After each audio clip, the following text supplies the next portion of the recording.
Яг нэг ажил мэргэжлийн онцлог гэх юм уу? Ерөнхийдөө нөгөө клипэн дээр чинь ингээл ер нь тухгүй хувцалж байгаа шүү дээ. Эсвэл гутал. Эсвэл бол ингээл хийх баруун ингээл угаасаа тэгээ нөгөө нэг аль болох тухгүй хувц өмсөж байгаа. Аль болох гэдэг юм шүү дээ. Аль болох тийм одоо ил гарсан ч юм уу эсвэл бол бариуч гэдэг юм уу. Тэгэхээр зэрэг амьдрал дээр илүү одоо байнгын студиэр явж байгаа те эсвэл нэг дууны бичлэг эсвэл бол хувийн бэлтгэлч гэдэг юм уу. Тэгэхээр зэрэг ерөнхийдөө тэгэл нэг эвсэж навсаас нь л үү явж байгаа. Аль болох тийм тухтай тэгээ тайзнаар гарахад ч гэсэн бас аль болох тухгүй хувц өмсдөг болохоор зэрэг. Нөгөө нэг наманавт хоёр ирсэн модельүүдэд нөгөө off duty гэдэг нэг стил байдаг гэсэн артистуудад бас байд юм шүү. Бараг бодоодсэн ч те. Амар хүүдтэй байдаг те. Яг тайзнаас бууж ирэл амар том хүүдтэй шүү.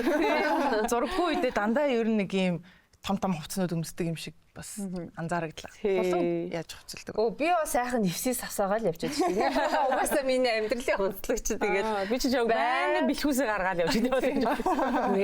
Гурван толгоо гаргаад. Ер нь бас тийм байх тусмаа улан бүр нөгөө шууд ашиг хувцас өмсөж ер нь явал илүү ихтэй. Бас л яг нөгөө тухтай байдлаа л боддог юм л.